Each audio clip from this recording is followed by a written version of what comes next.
Hello.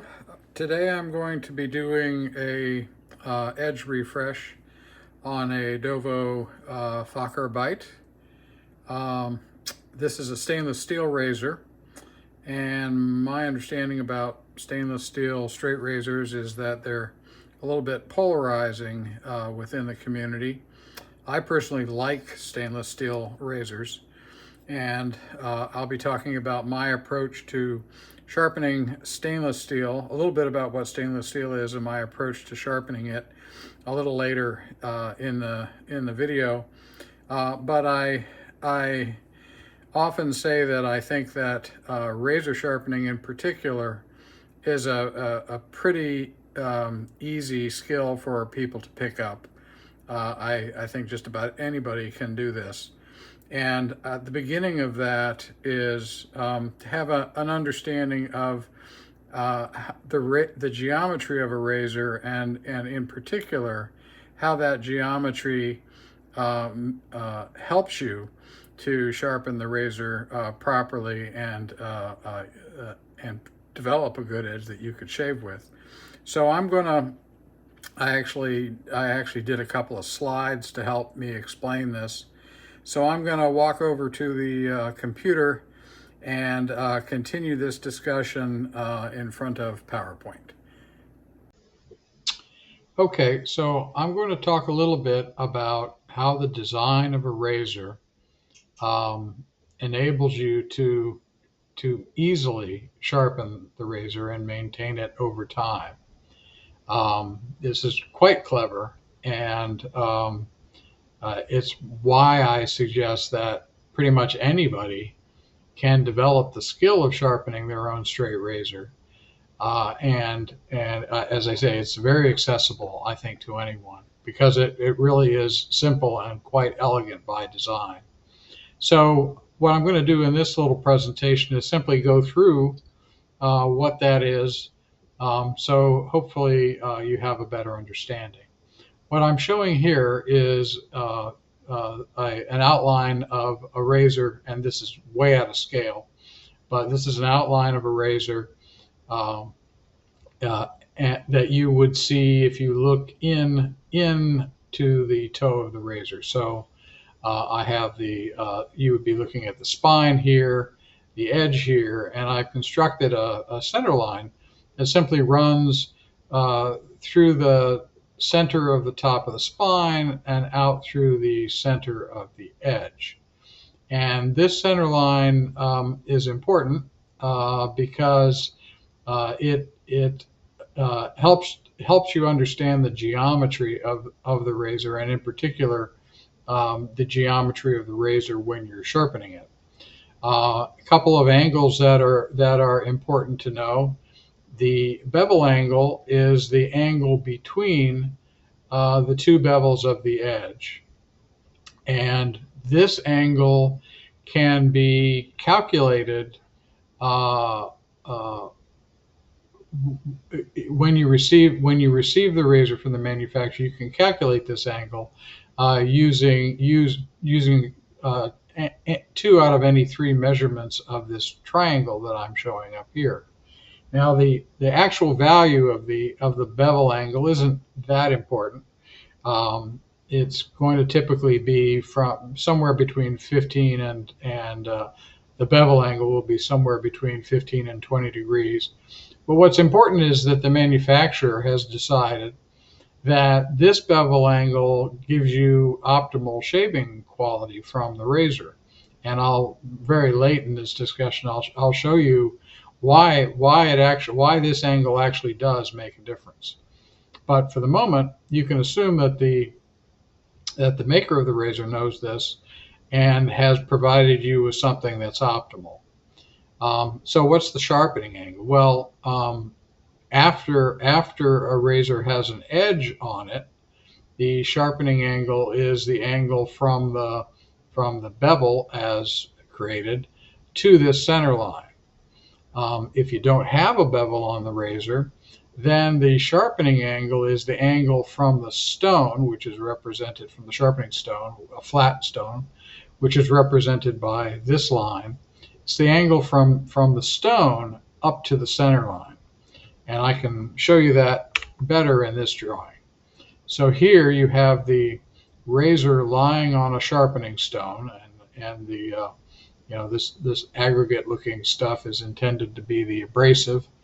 So you have the razor lying on the sharpening stone, and what I've done is I've created a little bit of an absurd example. The spine has no wear on it, and I've completely removed the edge that might have been provided by the manufacturer. So what we have is kind of an extreme example of a bevel setting situation, because there's no bevel. And so what I'm showing, this is an example of showing how the sharpening angle is the angle from the stone up to the center line, because there is yet to be an edge that's created. This line here shows that same sharpening angle that's created if the stone is allowed to abrade at the edge and at the spine. If you do this, then the surface of the sharpening stone moves up to create a parallel line or parallel surface in the razor, and so you have similar triangles, and that means that this angle will equal this angle. And by the way, that this is the simplest of all geometric proofs. I'm not going to do it, but we have similar triangles. These angles are congruent. You can take it from there, or you can just take my word for it.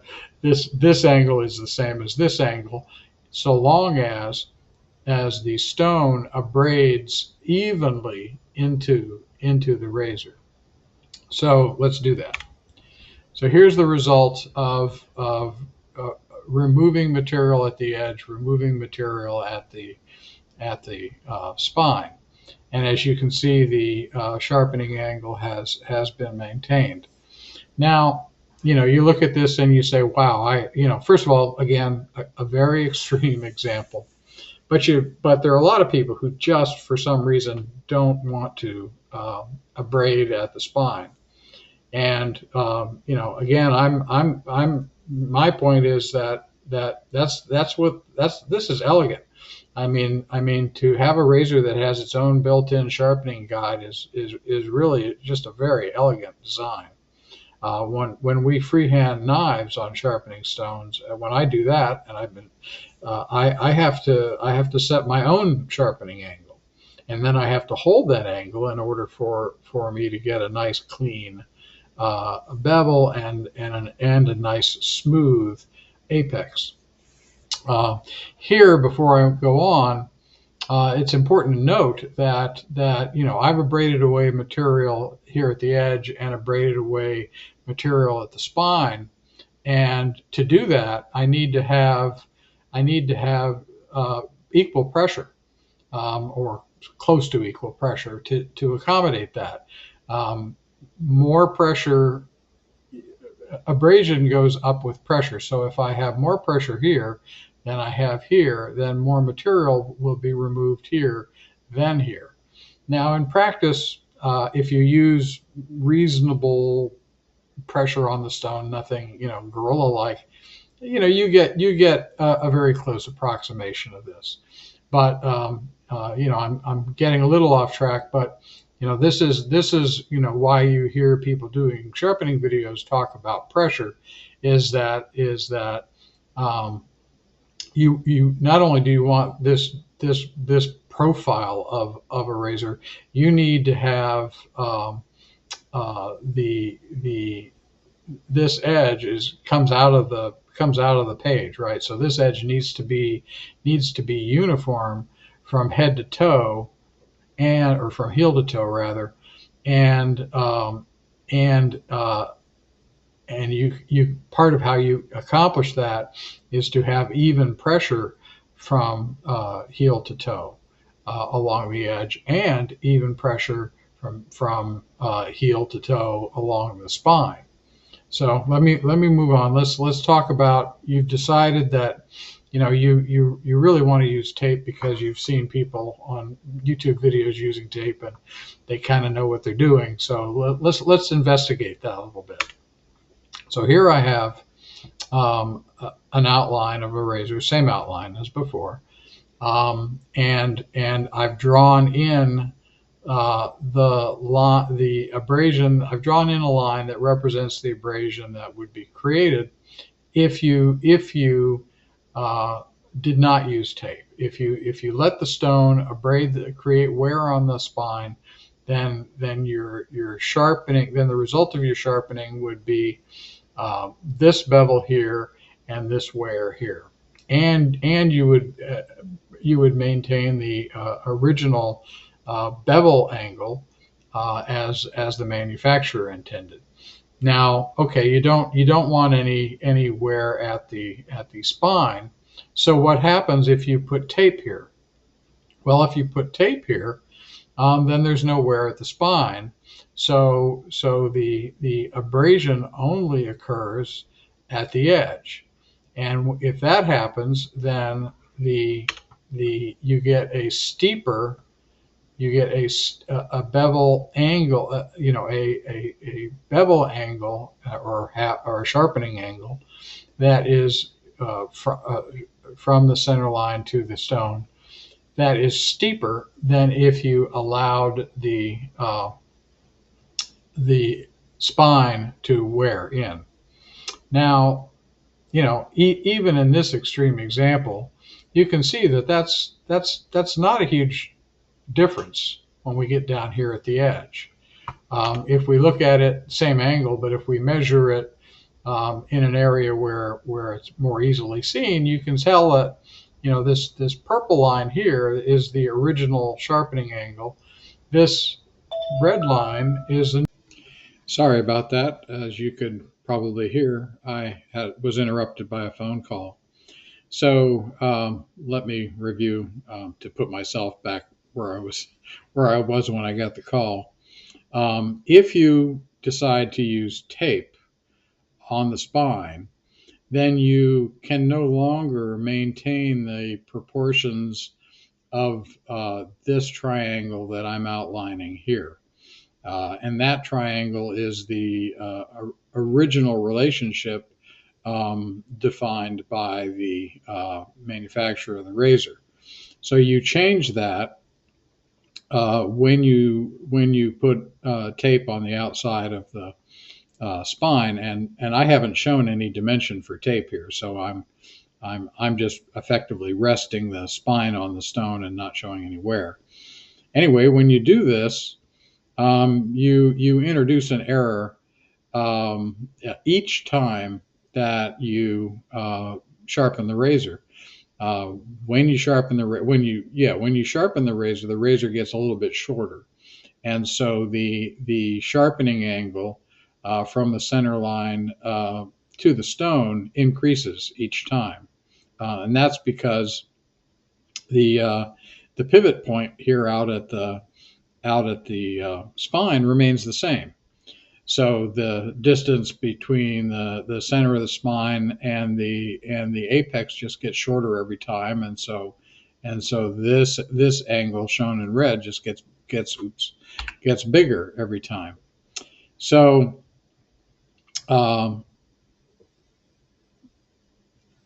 people who use tape probably are aware of this, and it may be that for them this angular difference doesn't really matter. Even though it grows, it may be so small that for most shavers its performance is negligible. But if we want to go to the theory, there is a difference, and it's up to you as to whether you want to go with tape or without tape. And as I said, it may be that for humans, the difference in performance is not something that we can ascertain. However, in theory, there is a difference, or not in theory, but in practice, there is a difference. What I've shown here is an absurd example so that you can sort of see the difference just using common sense. To the right here, I've got a very thin edge that maybe could be represented by a razor blade. To the left, I have a very wide edge that maybe could be represented by like a splitting wedge for wood. And in this example, I'm assuming that the very apex of both of these things is absolutely perfect. So there's no cutting. So at the apex, they're equally perfect. One is not wider than the other. So so oh, and this is a stick of butter. So which of these, and also they weigh the same. So which of these cuts better? Well, presumably you can see that the razor blade would cut through the butter more cleanly and more easily than the splitting wedge would. Splitting wedge has to move more material to the side as it moves through, and that's going to be more difficult to push through and also not create a clean a cut as the razor blade would show. Now, I'm not making this up. The Cutlery Allied Trades Research Association here in the U.S. does cutting tests primarily with knives, but cutlery. So they're edges, and so they have data that shows that this performance, in fact, does happen. And recently on YouTube. Which of course is the oracle of all knowledge now. On YouTube, Martin of Martin's Shave Tests did a similar experiment where he used a thin Artist Club blade and a slightly thicker traditional straight razor, and he compared the performance of the two. And I think he did this twice. And in both cases, he felt that the thin machine manufactured stainless steel blade in the Chevette shaved better than the straight razor that he used. Now, I have I don't have any Chevettes, but I do have a Weck Sexta blade, and I could attest that my Kismet stainless steel blades and the Sexta blade are just they're just amazing cutters. It will shave me more easily than any of my high end straight razors, but the difference is only a matter of degree, and I much prefer to use the straight razor than I do my Weck Sexta blade. Okay, so let's move on and let's do some sharpening. Okay, I'm back. I have looked at the edge of this razor, and it does not look very bad. Let's do a quick test. Well, it's not super sharp. So while the edge and the bevels don't look too bad, it's a little bit on the blunt side. So I put down a 4K, a Shapton glass 4K stone, and I was about to change it out, but based on the sharpness testing, I think I'll stay with it and put in some quick work and see what develops. See if I need to go. If I can develop an edge quickly, then I'll move on to the 8K. If it looks like an edge is not developing quickly, then I may drop down to a 2K and do some work there to keep the overall process as efficient as possible. Let's kill off this edge to get any fatigued metal off of there. let's put up, I'm going to do this with some slurry. So I'm going to use my my DMT Diamond Stone to create a little slurry.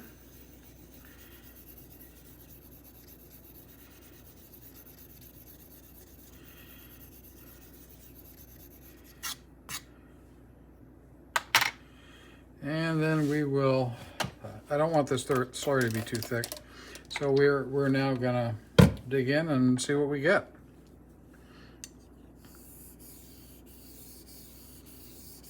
And what I'm going to do here is what I normally do, try to have easy, just enough pressure to keep the edge and the spine against the stone. I guess that would be so that it doesn't bounce. I want the abrasive to do the work. Now we're already seeing pretty good movement of the slurry over the edge, and it seems very even, which tells me that I probably could have done this on the 8K, because I have an edge that is riding very flat on this stone, which incidentally I did a quick flattening before starting. So you can see that this is riding very well, easily getting underneath the slurry. So I'm going to stop here and see, you know, did we develop a reasonable edge for 4K, and can we move on to 8K? So the answer to that question is no.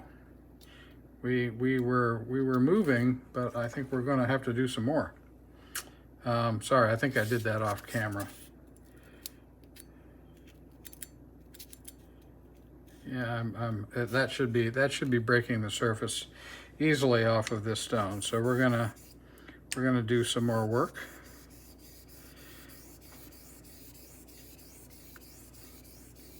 So, I said I would talk a little bit about stainless steel. A lot of people favor carbon steel razors, and carbon steel is really just steel. Steel is a mixture of carbon and iron, and right around the turn of the 20th century, I think it was somewhere around 1915 or so, stainless steel was invented. It was found that if you add chromium in with the iron and carbon, that the material has all the properties of carbon steel, but has tremendous oxidation resistance. So hence stainless.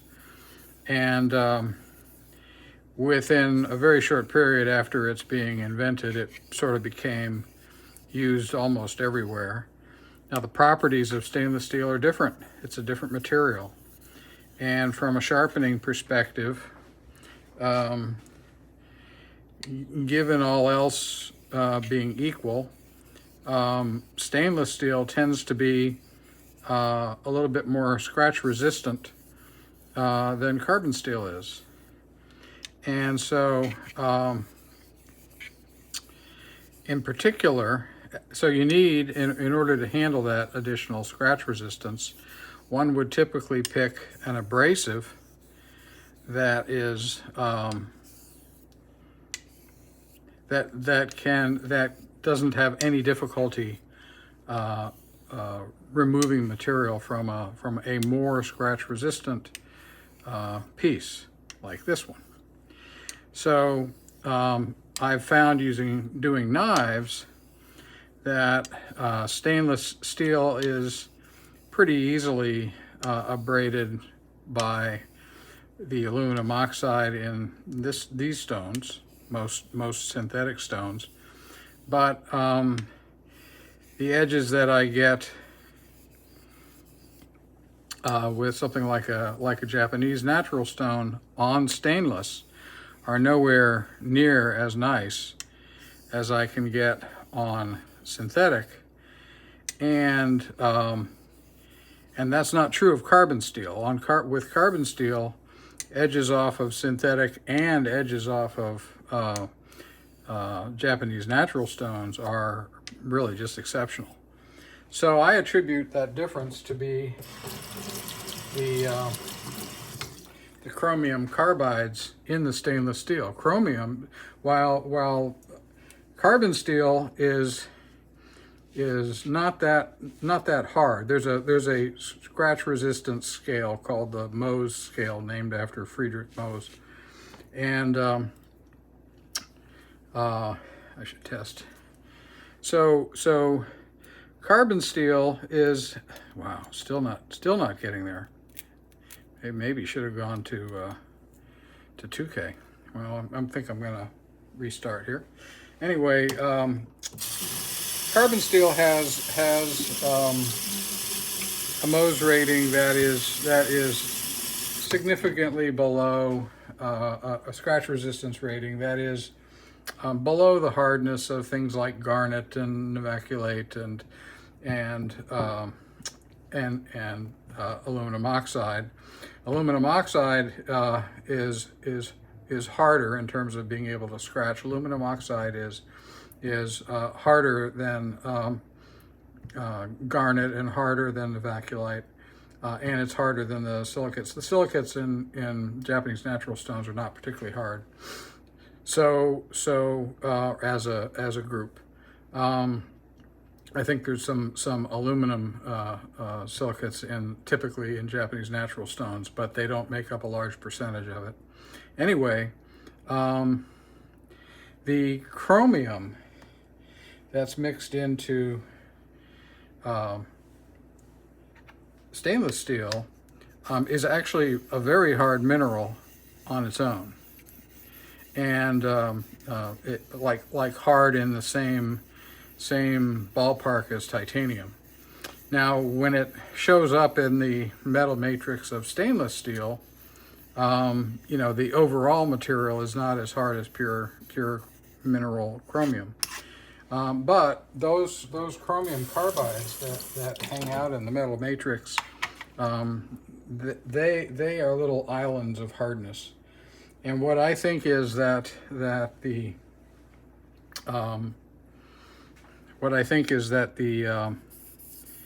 aluminum oxide does an excellent job of abrading those carbides, whereas the more natural stones the more natural stones do not. Another advantage of the synthetic stone is that it's an engineered material, so you don't have you have a nice uniform density of abrasive material within the stone, and that the size, that the abrasive material size does not vary appreciably. So anyway, that's how I treat both stainless steel knives and stainless steel razors. And I don't know of any significant data on this.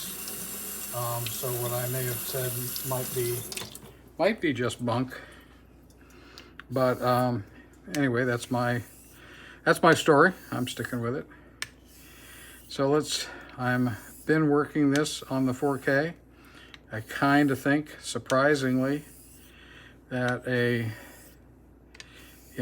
little bit less time than this on a 2K, and I would have already had a good apex.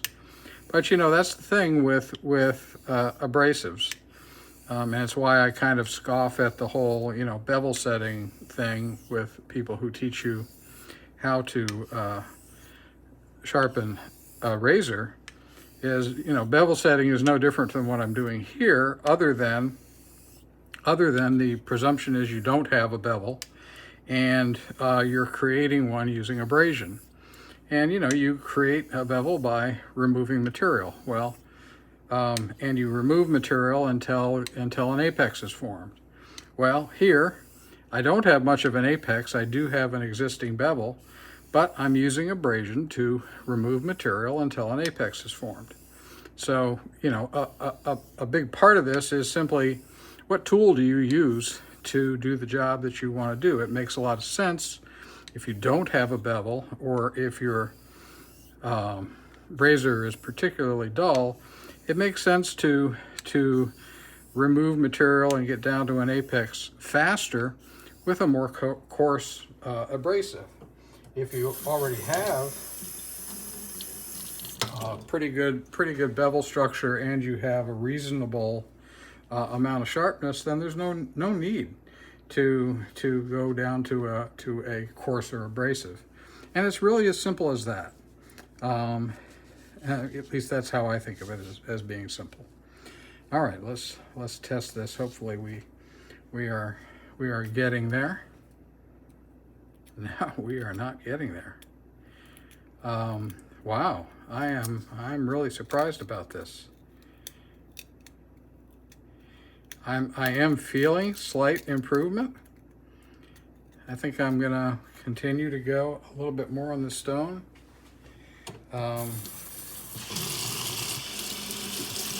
See if this develops. I mean, this is a perfect example of should have gone to the larger grit. Should have gone. I really should have started. If I had gone to the 2K, I'd be done. I'd have an apex by now, and I may still end up going back.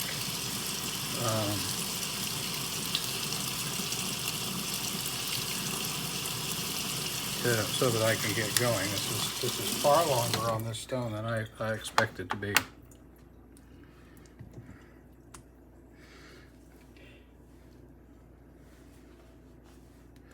Now, I think I've mentioned this before. The reason for doing a stone progression is that the abrasive size limits. These are flattened stones, but the surface looks a little like a field of boulders, and the abrasive size, the size of those boulders, limits the narrowness of the apex. So when you go down to a coarser stone, you're not going to get an edge that's as sharp as you would on a very fine stone. So that's why you move your way up through increasingly smaller abrasives till you get to a point where you can create the kind of apex that you want. So I feel like we've seen this show before.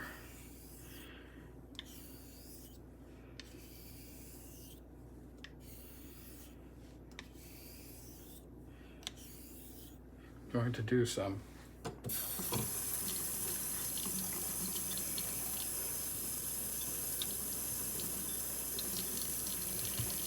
quick strokes without slurry. This just uses the slurry tends to bead blast the edge, and that helps with burr minimization. But it also prevents the edge from getting quite as fine as it could. So that's why you see people generally do some of their final laps on a stone without any slurry, so that only the surface abrasive works on the edge, and you don't have that bead blasting effect that the slurry gives you.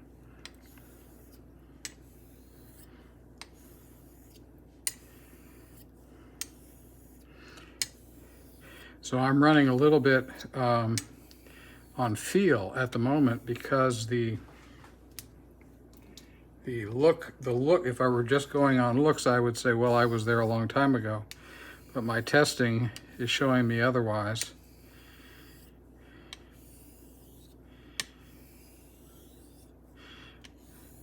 And so I have really only 2 strokes that I use, well, maybe 3. I do this half stroke, which is a mixture of leading and trailing edge, and the purpose of that is to give me more abrasion with each stroke. So I get abrasion on this stroke, I get abrasion on that stroke, and that abrades, in this case, along the whole edge. I have a stone that's wide enough to contain the whole edge. These strokes that you see me do, they're sort of X strokes. An X stroke is really designed to work on a stone that is narrower than the blade. So as you go down the stone, you start with part of the blade on the stone, and as you move down, you move the blade, you move the blade over so that the whole blade gets access to the stone. I don't have that situation here, so I don't need to do an X stroke for that purpose. I do them to remove burr. So if I stroke like this, some of the steel that gets abraded gets pushed up onto this bevel, and when I turn over and I move like that, I can cut off that that burr, and so I call that a cleaning stroke. You've heard me say that. If you've had to suffer through any of my other videos, then you've heard me talk about cleaning strokes, and that's what I mean.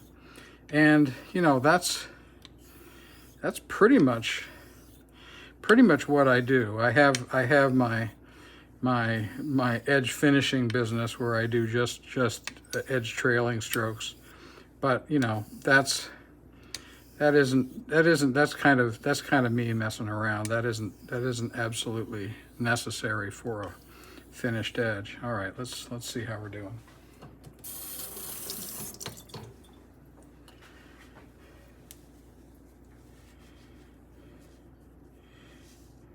I was hoping this was going to be another short video, or not another, but not another long video. I was hoping this would be a short one, but it seems like fates are working against me.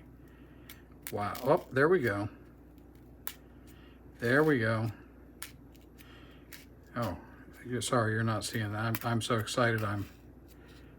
Yep, there we go. I think we definitely need some more on this stone, but we are in fact progressing.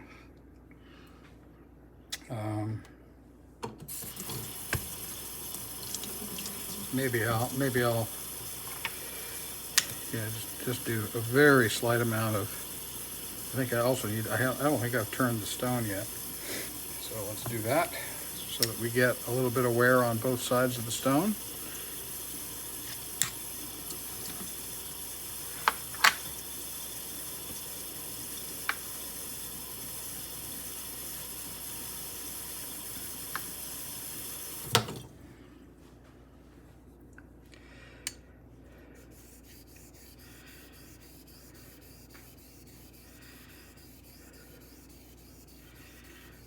My pressure with this hand is organized to try to keep equal.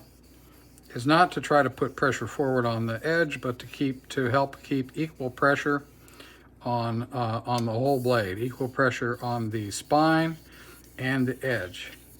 That's the purpose. I do this because I'm just mostly accustomed to doing it.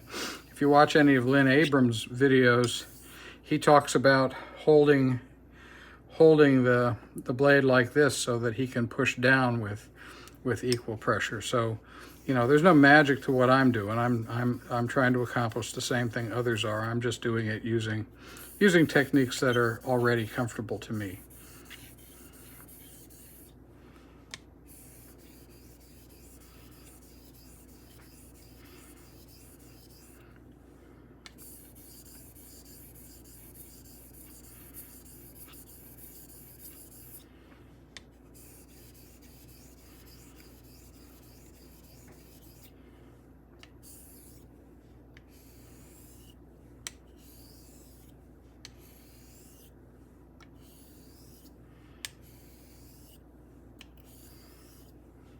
I'm being a little quiet here because I'm trying to see if I can feel any change on the edge as I go across.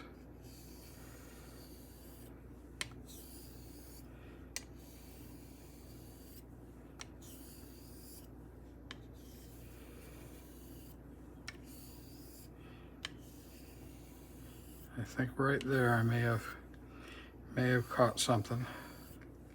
It's really surprising how long this is taking on this stone.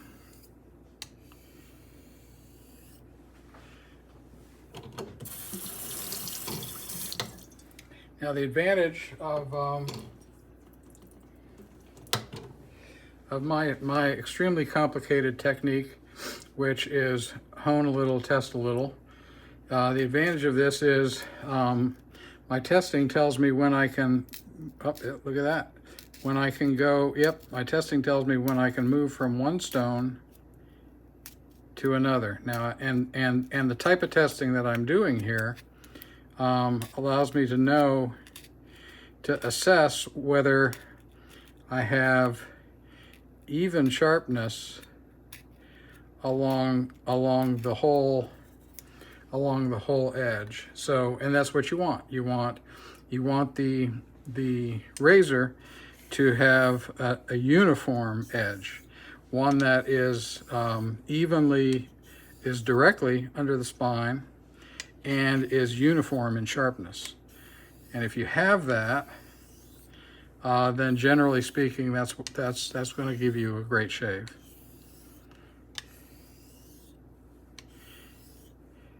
Because the edge feel will be predictable.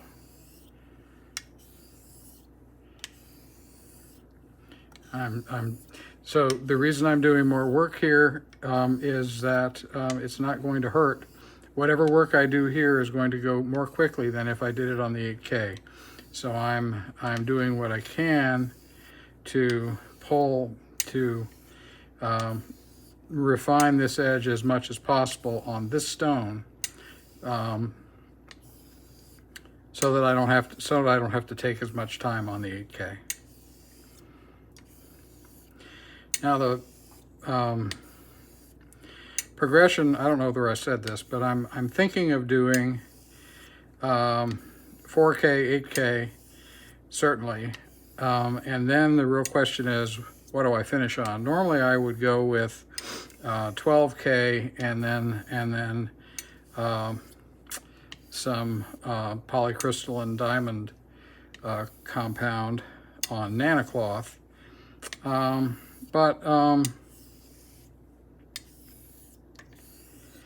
You know, maybe today I'll haul out the old Shapton glass 16K and see, you know, see how that is. See what kind of an edge that puts on this razor. In the past, so that stone has a little bit of a reputation of being rough on edges, and I have verified that. I did those tests. I've done tests with the Shapton glass 16K, and the edge wasn't super duper. So, but it's been a while, and this steel is very hard. I mean, I can just tell from the way it feels on the stone. So, you know, maybe it's a good match for the 16K.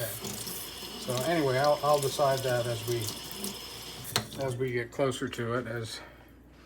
As I've said before, I tend to wing these procedures instead of go at them with a set plan.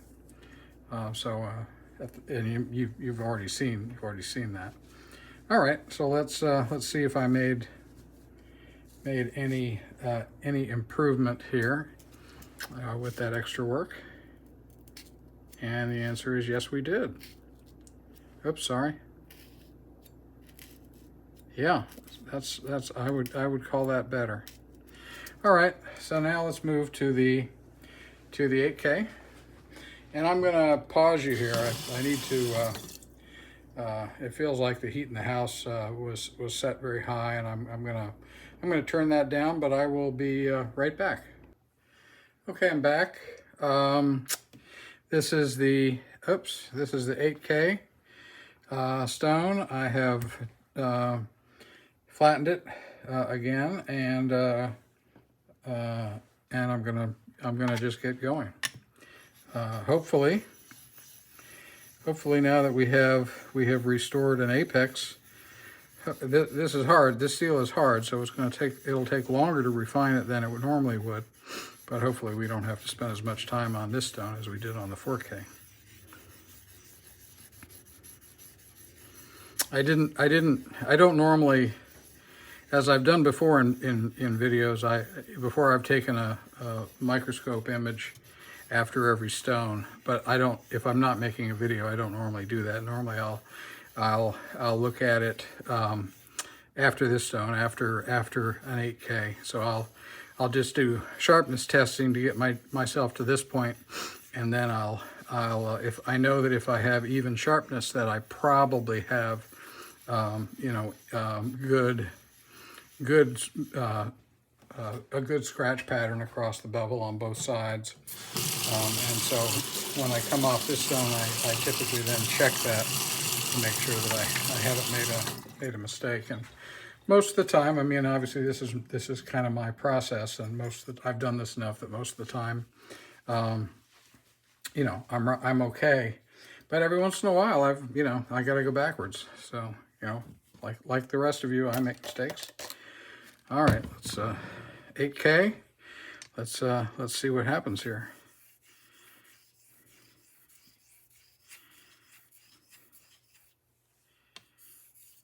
I think I might very lightly kill that edge.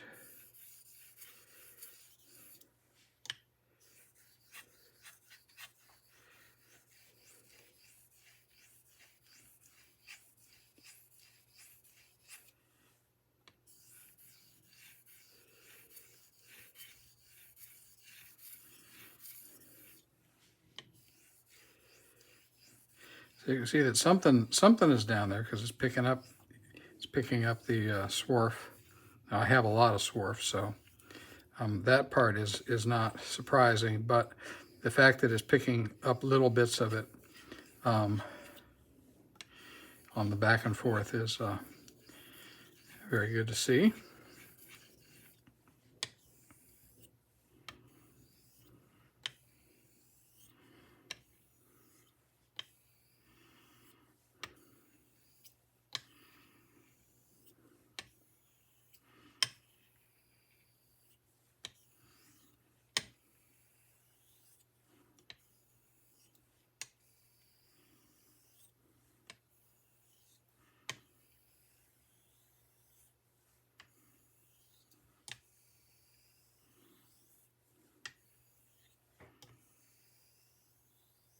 I'm not doing a lot of, I am doing X strokes here to clean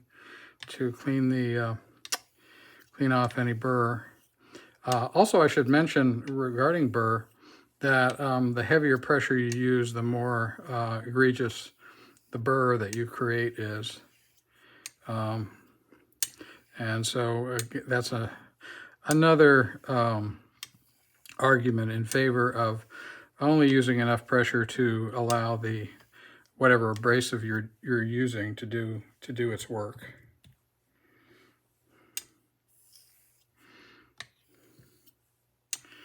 I'm trying to draw out the edge with these strokes, being careful to make sure that I'm using the whole edge. There is a tiny bit of a shoulder on this razor, but it does not appear to be preventing me from getting to the very heel.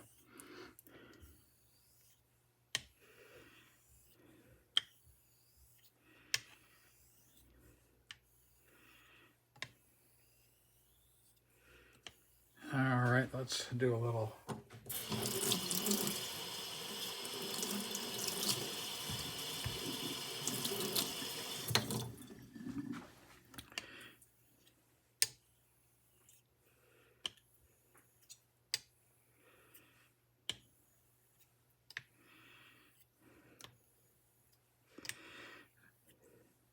So in the multimedia slide event that I did, I showed doing abrasion up to the center line of the razor, and obviously you can't always hit the center line.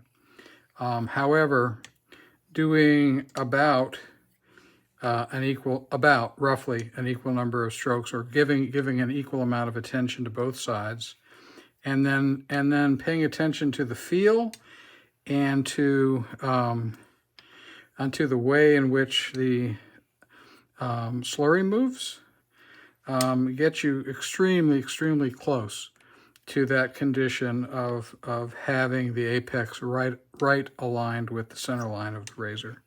So it's not as hard as you think to achieve that.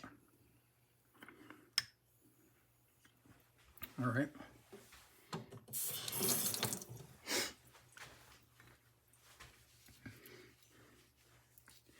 Wouldn't it be funny if I went backwards?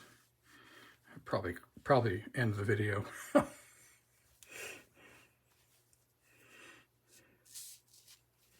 This is once again a long one. I apologize. I really thought this one would be short. All right, let's see. How are we doing? Oh, yeah.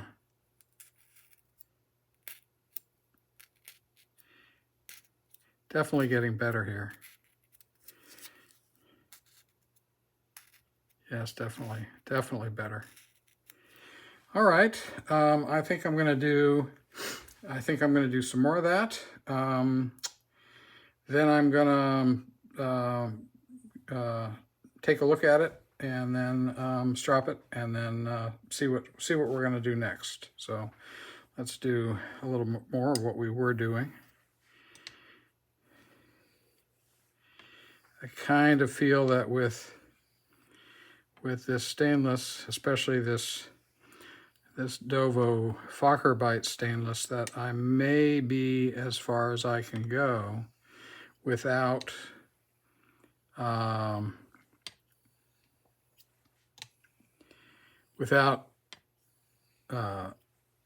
thinning at the apex so far that the steel becomes brittle and starts to break. I mean, I just don't know. We're going to find out. Now I am feeling at this point, I'm really just sliding the razor across the stone, and letting the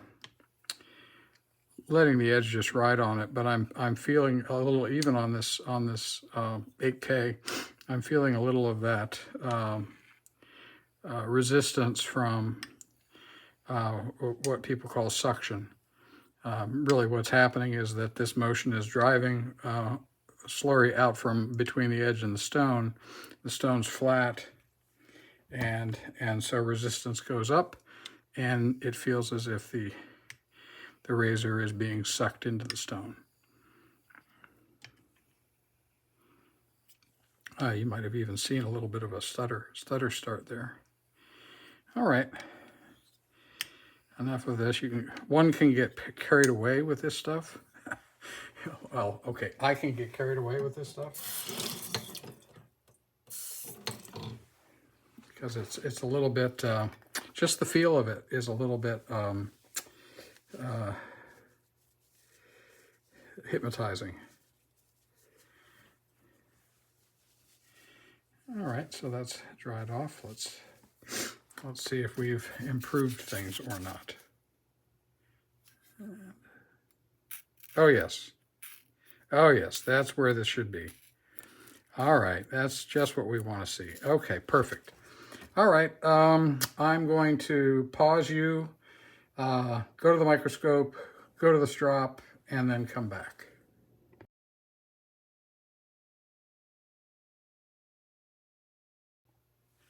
Okay, I'm back. I have the 16K here.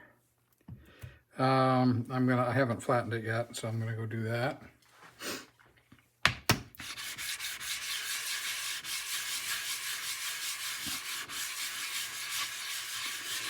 And so I feel like the hardness of the Dovo stainless steel might hold up well to the density of the aluminum oxide abrasive in this stone. The knock on this stone is that it's very harsh, and I actually found that to be true. I found that after using it, that the edge looked as if it had a lot of impact with embedded abrasive that was larger than the prescribed 0.92 micron size. Now I doubt that that's true. I know that Sharpen is prides itself on making these to at very high quality, and that they pride themselves on having a mix of abrasives that's very close to the number that they publish. So I don't know what the cause of that problem was, but that I saw, and I think Dr. Matt on YouTube also saw the same thing. But anyway, I haven't tested this in a long time. I haven't used the stone in a long time, so I primarily use it for doing mirror polishing on collector knives. You know, I'm a collector, so I'm as vain about this as anybody else. But you know, having a super sharp mirror polished bevel on your knife is a little like having jewelry. Let's see. No, I don't have my knife with me at the moment. My knife is on a table in another room. Okay, so I've raised a pretty good slurry here, and I'm going to use that as a cushion. It will bead blast the edge a little bit, but I'm going to take that off in the last step. Keep this slurry pretty thin.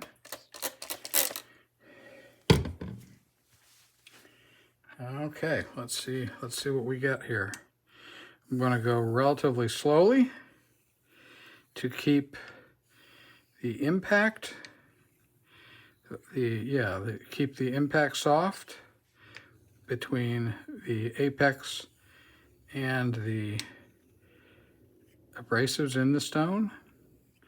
Obviously, the abrasives in the slurry are moving with the razor, but the razor apex is making contact with abrasives embedded in the stone, and they are removing material and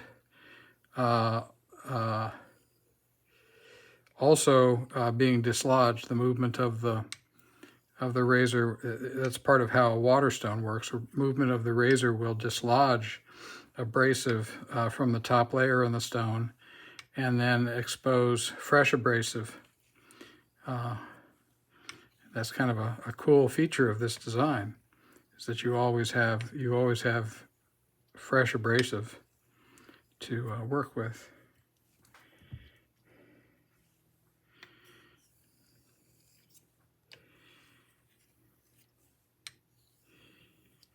Okay, we're going to do some of the patented drawing out strokes, and I'm definitely being careful here. And that caution really relates to my previous experience. I do think, I don't remember in terms of what razor I used for that test, but I got a feeling it was a carbon steel razor. And this steel, I can just tell from the way it feels on the stone, this steel is quite hard.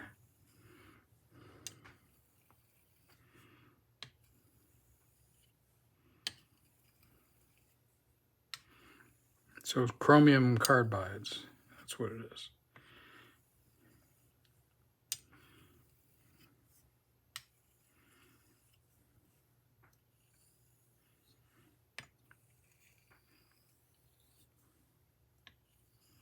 So the idea here is that the trailing edge draws the trailing edge strokes draw the edge out, but also have the capability of creating a wire burr or a foil burr, depending upon how what term you use. And all I'm doing here with these cleaning strokes is to cut off any foil burr that might be there. All right, I think it could be testing time.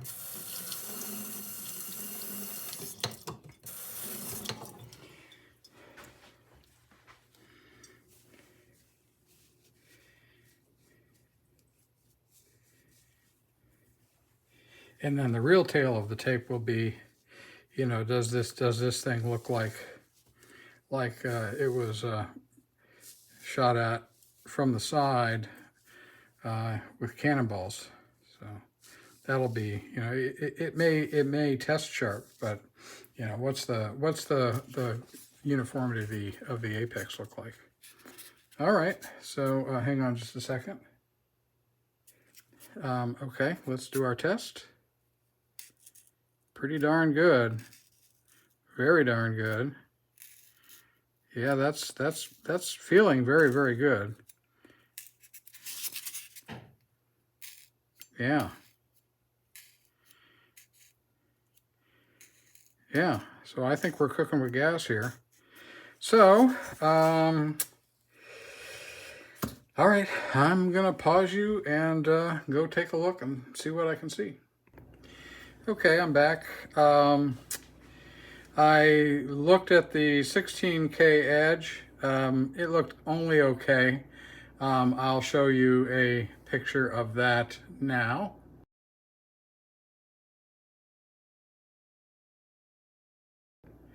And then that 16K edge was stropped on linen and leather. And then I decided to see what doing some work on nanocloth, on polycrystalline diamond powder emulsion on nanocloth would do. And that improved it a little bit. So I'll show you a picture of that.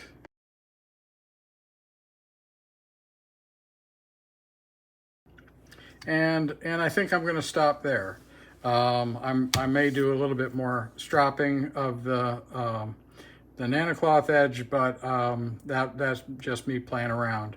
So thanks for putting up for yet another long video. I hope there was something here that was informative or interesting for you, and we'll see you in the next one.